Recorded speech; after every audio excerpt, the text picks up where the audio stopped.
So for a subject today, I want to use cut the cord. Look at somebody and say, you got to cut the cord. No woman have a baby and leave the umbilical cord. They always cut it. No mother says, hey, keep the cord on him. Keep us hooked up. That cord gave him life. That cord fed him. That cord gave him oxygen. That cord kept us connected. When that baby's born, they say, cut the cord.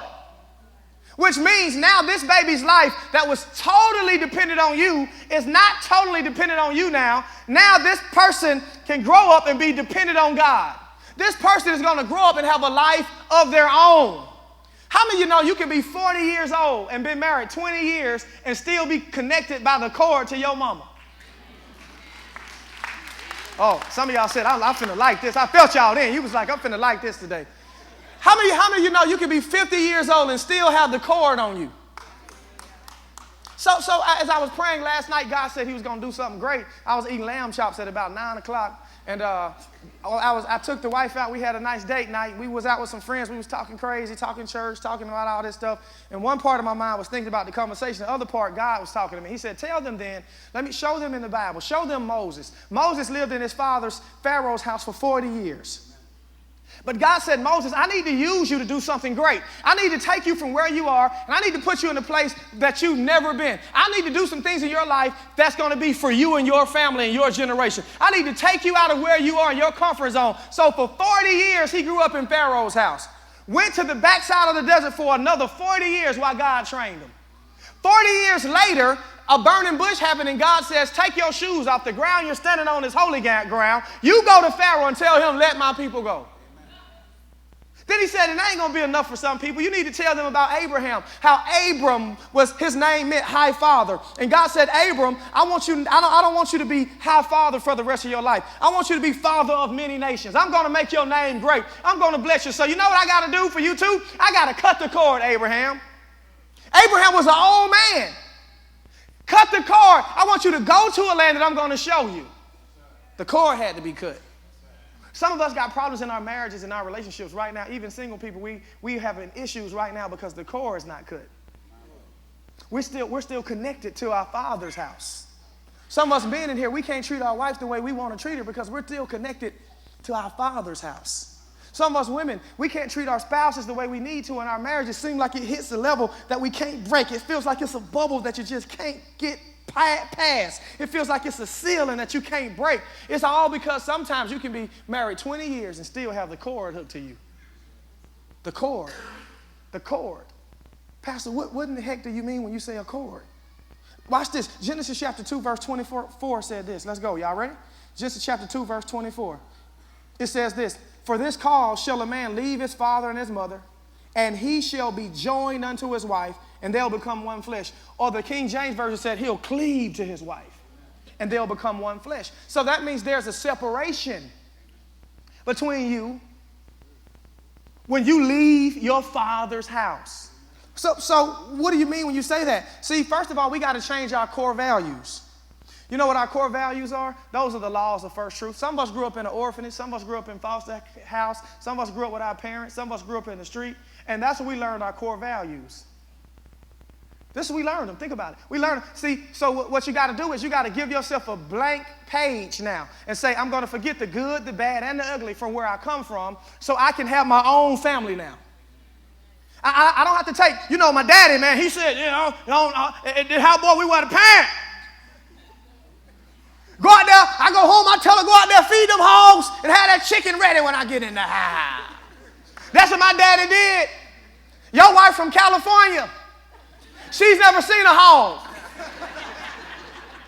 Your wife from New York, she ain't never seen no chicken. And you saying, Daddy, I always used to come in the house. I come in the house, put my feet up on the thing. I tell a woman, did you read that chicken by the neck? And you brought those core values or those laws of first truth in your house now, and it ain't working. Some of you, your mama told you some stuff that don't work. She said, girl, use what you got to get what you want, and that's true. Because the Bible says your gift will make room for you, but she was Jezebel.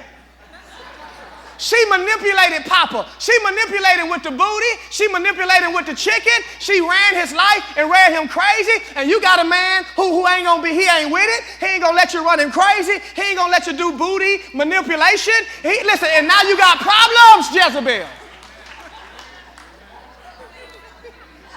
He said, I'm gonna hit it when I want to. You're not manipulating me. You're not gonna penalize me. You ain't penalizing me because you mad. I know I ain't on the sex day yet. Wait till we get on the weeks of sex. It be leaking out of me. Y'all know this ain't for kids. I told y'all now. We got children's church. But you know, mama did that stuff, man. And to you, that's truth. To you, that's what's right. No, listen, you know, my daddy would never let a woman tell him, but your woman different. Your man different. So what we got to do, we've got to cut the cords of the old value system that it worked in mama and daddy house, but it ain't working in your house. See, when you get married, single people, listen, when you get married, you got to create your own family now. It's y'all. It's you, your wife, or your husband, and y'all's kids. It's your family now. It's not you, mama, and daddy, and my wife and kids family. Some of y'all saying, wow, you want to look straight. Like, he talking to you? He talking, Pastor, please help my honey. Help him. Some of y'all saying your wife, your pinky. You like, her.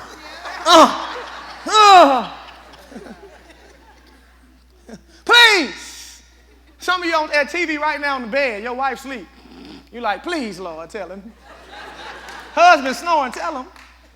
You got to cut it. You got to cut it. You got to cut it. You got to cut that cord. See, you got to cleave to your wife. You become one flesh. You become one person now. See, it's difficult when two whole people are trying to become one. That's a process. It don't happen overnight. Two people with two different personalities, two different backgrounds, two different things, becoming one flesh, that's hard to do. It takes time to do it. It takes time to do the mind meld. Come here, Spot. Give her the mind meld. It takes time to do that, for this man to get the mind meld or her to get it. It takes time, but it'll help you if you say, I'm getting away with everything from the exterior, and I'm going to allow God to tell me how to run my house now. You can't run your house like your daddy ran his house, because that was your daddy's house. My mom is a matriarch of our family, right? And, you know, for 30 years, man, we go to mom's house and eat every Sunday. It'd be 30 folk at mama's house, you know, for 30 years straight. I'm talking about everybody. You know what? And at my mama's house, you better not wash your hands in her kitchen sink. I never knew why. She ain't with that. She'll swing on you. Hey, man, you do not wash your hands in my mom's kitchen sink. Mom's rules. But when I got my house, one day, I was all nervous in my house. Hey, look here, dog. It was my sink. And I didn't feel like going to the bathroom and wash my hands. So guess what? At my house, I wash my hands in the kitchen sink. But at mama's house, I won't do it. Why? The cord had to be cut. I had to establish my values for my house. That's how you start killing the dysfunction. See, as long as the cord is on you, all of the dysfunction that came from how you grew up and how she grew up, both of y'all got cords, and it's coming in your house, and now you got problems. Now you angry, you pissed off, you don't like him no more. You don't know he crazy, Pastor, he crazy. You just don't know he crazy. He be coming to church with the suit on, looking like he ain't crazy. But Pastor, crazy. Your husband be saying, Pastor, she crazy. So you get the good values and you take those core good values and then you use them. Like my dad taught us to work hard, and you don't have to work for anybody unless you want to. He said, and if you're working for somebody, you be the best, boy. You get in there and you grind it and you make it work and you don't complain. I remember my daddy went off on me one day when I was cutting hair. I was 16 in the salon and it was slow. It's slow, and he'd almost cussed me out. I didn't know where it came from. I'm talking, he went off on me. Stopped, slowed the car down, looked at me in the face and said, boy, the next time I hear you complain, I'll know something. You sit in that shop, shut up, you stand there, and if you stand there, you're going to make some money. You get out there and you get it. That's a core value. Don't complain about it, do something about it. That's a good core value, but another value that he may have had ain't going to work for me. The way my dad ran his church would work for him. The way I run my church worked for me. Core values, the principles work, but the other ones, you got to throw them away. Well, my dad always opened the door for my mom. Well, this man don't. My mom always cooked chicken on Friday. She don't. She don't like touching chicken, and you knew it before you married her. So how about once a month chicken? I'm helping some people in this room. I know it. Yeah. What about once a month chicken? You want to divorce this lady all because she ain't your mama. So you need trust God values now. Some of us, our parents wasn't saved. And this is the first church you done been to because you heard I was crazy. And now you're here and saying they wasn't lying. And you can come to this kind of church because it's real. But your mama didn't go. She got hurt at church. Your dad, he ain't with that church stuff. I ain't going to church. People crazy. All the pastors want your money. They crazy. This, that, and the third. Ain't nobody going to them crazy people. They be jumping around and shouting and falling out and ha-ta-ta-ta-ta and all that. I ain't doing it. But now you got saved. God grabbed you, man. And now you ha-ta-ta-ta falling out. You got to do away with that. Cut the cord. Change. Watch this. You got to create an economic system for your house. Some of us, you got to break the curse that comes from division. Divided. Your mom and daddy, see, you can't believe I got a generational curse over me because I'll never have money. Mama never had it, daddy. They were divided. If you get it, you create an economic system in your house of unity, God will start blessing you. Oh my God, he'll bless you. He'll bless you. Some of you got money. We got millionaires go to this church. Some of you, but you got problems over money because you stingy. Save everything you got. Won't buy nothing. Won't go on a vacation. I gotta keep it. No. You get on the same page. You create an economic system in your house that works. Man, Christine and I, our finances changed. We got on the same page about shopping, about vacation. The same page. When you argue about money, how many people, you ain't got to raise your hands, but how many people have said, I'm leaving, and it's money? How many people have got in fist fights? Don't raise your hands. Y'all was straight bucking in there. These girls these days are swaying back, dog. They be like, what's up? Bow. Bow. You got some UFC fighting chicks now, grappling their husband, rear naked, choking them. You going to get my hair done. You going to get my neck. Y'all, some of y'all crazy. I know some of y'all, some of y'all ladies would beat a man nowadays. I already know. We just can't call the police. How we sound? She hit me. She be back there all feminine. And beat the brakes off you.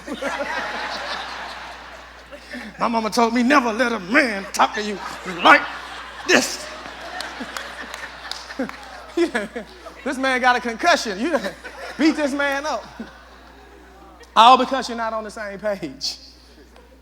Malachi 3 says this. He says, if you'll give, he says, I'll open up the windows of heaven and pour you out a blessing. You won't have room enough to receive. Oh, God, when me and my wife realized we can get in unity with our giving and saving and investing. You don't just give your money. You save your money, too. You invest your money, too. Some of you say, well, I don't have enough. That's an excuse. You got to start with somewhere with saving. I don't care if it's $5 a month. $5 have babies with other $5, and they have little baby 10s. And then 10s they get married to 10s and have little baby 20s. And 100s have little, and before you know it, you got 10,000 sitting in there all of a sudden because we got on the same page. And you didn't even miss a beat. Don't have to argue. Don't have to fuss and fight. How many of you ever came home and the lights was off and you was pissed off? I know you got to look like never. Have you ever been trying to rent a movie on Comcast and it wasn't rent? And it was like, why? Excuse me, ma'am, something is wrong. You be faking. You already know something is wrong with. And then have you ever had a person get smart with you? You ain't paid your bill. Then you turn around and get mad at your husband or your wife. Now you mad at them. You know why? Because we wasn't in unity. He says if you'll give, if you'll get on the same page with your finances, he says, I'll open up the windows of heaven and I'll pour you out blessings that you won't even have enough room to receive.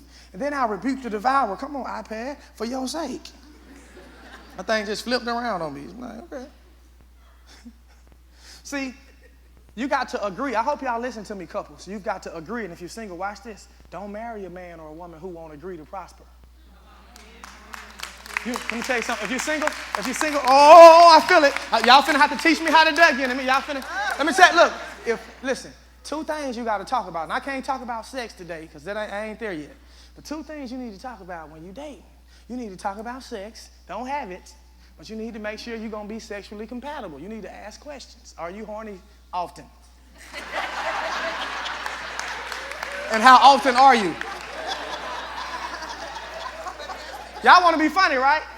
Wait till the week I tell y'all I'm going to talk about how, you want to know why men cheat? You want to know why women cheat? I'm going to tell you how. If you're single, let me tell you something. You discuss it. And then the second thing you discuss is money. You got to agree we're going to prosper. We ain't being broke. We're going to have a pool. We're going to have the house we want. We're going to have the cars we want. We're going to live well. We agree to prosper. We're going to live. I need some men in here. Let me tell you, I had some men in here. Stop fighting tithing. Give, dog, and see what God, make God show you. He told me, he said, prove it. I put God to the test. You don't believe me? This faith carpet you standing on, faith chairs you sitting on, this building, we didn't have a dime when we started this church. But I said, God, your word said. Me and my wife agreed. I said, baby, the Bible says if we give and if we believe God, he's going to bless us in ways we can't imagine. I didn't have a dollar, but we agreed to prosper. We agreed to prosper. Now, will you agree with your husband? Husband, will you agree with your wife that we're going to prosper? When you get that economic agreement, you agree we're going to prosper. And God begins to bless you.